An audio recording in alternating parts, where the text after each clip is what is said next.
বন্ধুরা, আজকের গল্পের আসরে তোমাদের জন্য থাকছে গোপাল ভাঁড়ের বৃষদহন কি সোজা। কোনো এক বদমাইশ লোকের প্ররোচনায় মহারাজ একদিন গোপালকে আদেশ দিলেন, একটা বৃষ দহন করে তার দুধ আমায় কাল এনে দাও।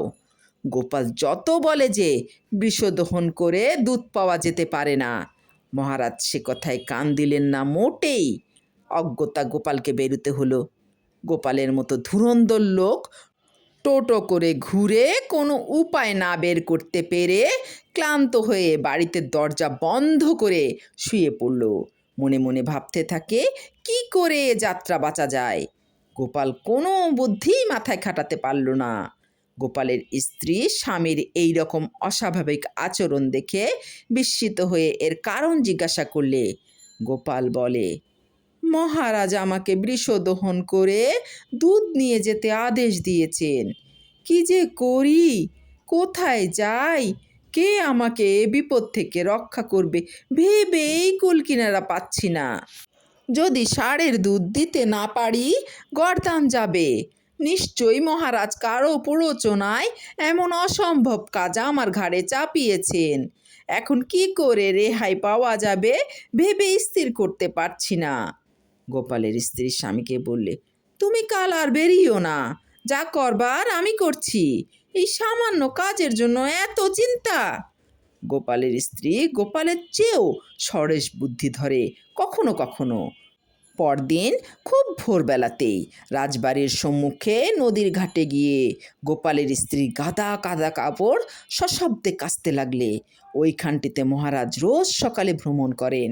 তিনি কাপড় কাচার শব্দ শুনে ভাবলেন, এ সময় এখানে কিসের শব্দ।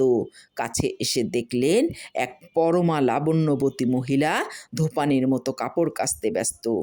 দাঁড়িয়ে খানিকক্ষণ দেখলেন, আকৃতি দেখেই বুঝতে পারলেন এর নারী কোনো বিশেষ মর্যাদা সম্পন্ন বংশের মহিলা। তিনি সবিস্ময়ে বললেন, ভদ্রে, এই কঠোর শ্রমের কাজ দাসীতেই করে, আপনি নিজে কেন এই কাজ করছেন? এর কারণ জানতে আমার একান্ত ইচ্ছে করছে। যদি বলেন খুবই আনন্দিত হব।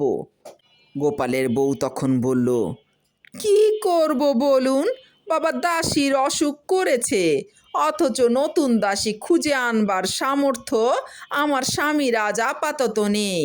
কারণ তিনি প্রসব বেদনায় একান্ত কাতর। কাপড় সিদ্ধ হয়ে গেছে, কাজেই নিজে কাপড় কাচা ছাড়া আর উপায় কি?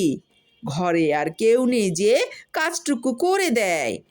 দুই একদিন ভেজা কাপড় ফেলে রাখাও যায় না, নষ্ট হয়ে যাবে যে। মহারাজ অবাক হয়ে প্রশ্ন করলেন, স্বামী প্রসব বেদনায় কাতর? এ কি অসম্ভব কথা বলছেন আপনি? পুরুষরা কি সন্তান প্রসব করতে পারে? এ আমি আপনার মুখ ছাড়া কোথাও কোনো দিনও দেখা দূরের কথা শুনিনি। গোপালের স্ত্রী বললেন, কেন হবে না? যে দেশে বৃষ দহন করলে দুধ পাওয়া যায় সে দেশে পুরুষের পক্ষে সন্তান প্রসব করা কি এতই অসম্ভব? আজ শুনলাম আমাদের মাননীয় মহারাজ আদেশ দিয়েছেন একজনকে বৃষ দহন করে দুধ আনতে। মহারাজ তখন নিজের ভুল বুঝতে পারলেন এবং অনুমান করলেন ইনিই গোপালের স্ত্রী। তখন নিজে গোপালের বাড়ি গিয়ে গোপালকে ডেকে প্রাসাদে নিয়ে গেলেন এবং সুকৌশলে এই ভুল ভাঙানোর জন্য গোপালের স্ত্রীকে বেশ ভালোভাবেই পুরস্কৃত করলেন এবং যার প্ররোচনায় তিনি গোপালকে এই কাজের জন্য বিলম্বিত করেছিলেন তাকেও প্রচুর জরিমানা করেন।